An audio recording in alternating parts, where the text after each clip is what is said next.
Hello, I'm Mary V. Today, let's talk about something that may make you go to the violin repairer. So I wanted to talk to you about something that can happen with a violin, which is around the edges. These are called the seams.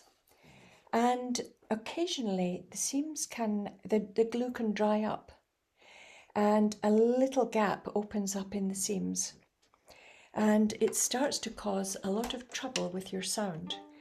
There's a sound of a lot of interference in the strings and your violin can sound very harsh. Or you can start getting wolf notes, which are notes that don't sound properly and take a lot of work to actually sound normal. So there's a lot of squeals and squeaks and horrible sounds coming from your violin.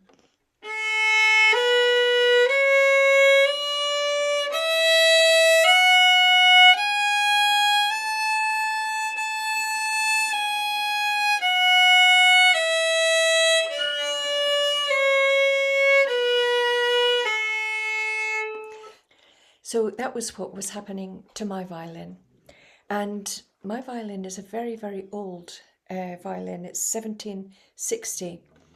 And the back of my violin had never been taken off, but recently a large repair had been done, changing the neck, and the whole top was taken off. So I wondered if it was something to do with that, something that was loose or something. But anyway, the repairer checked everything and he found some tiny gaps. One in this corner here, one in the other corner on the other side, and a larger one down at the bottom here.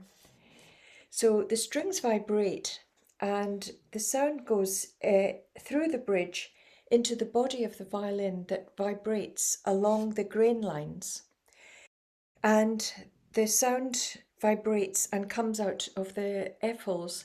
But in the case of an open seam or little gap, it's a little bit like air escaping from a balloon in that the vibrations aren't just going into the air, they're sort of escaping through a tiny little gap, like that, and it's enough to cause a lot of problems in your sound.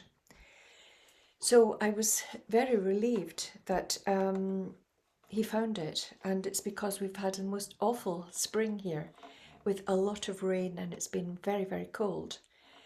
And it's caused a bit of trouble for older violins. So it's amazing to think how old the glue actually is on my violin.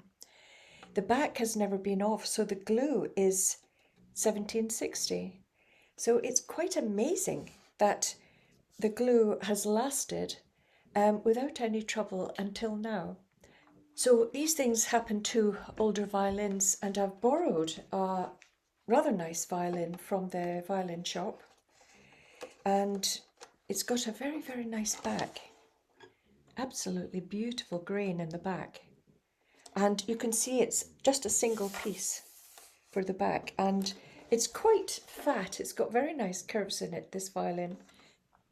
So I've got to admit that I'm very spoilt with my normal violin.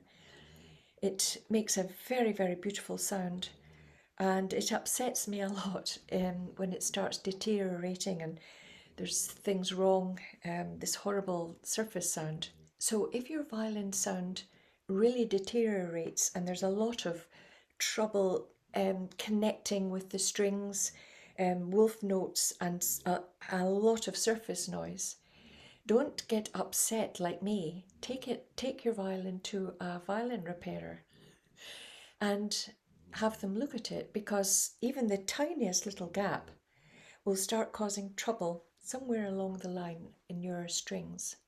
So I hope your weather isn't affecting your violin, but if it does, go and get it looked at. So I'll leave it there.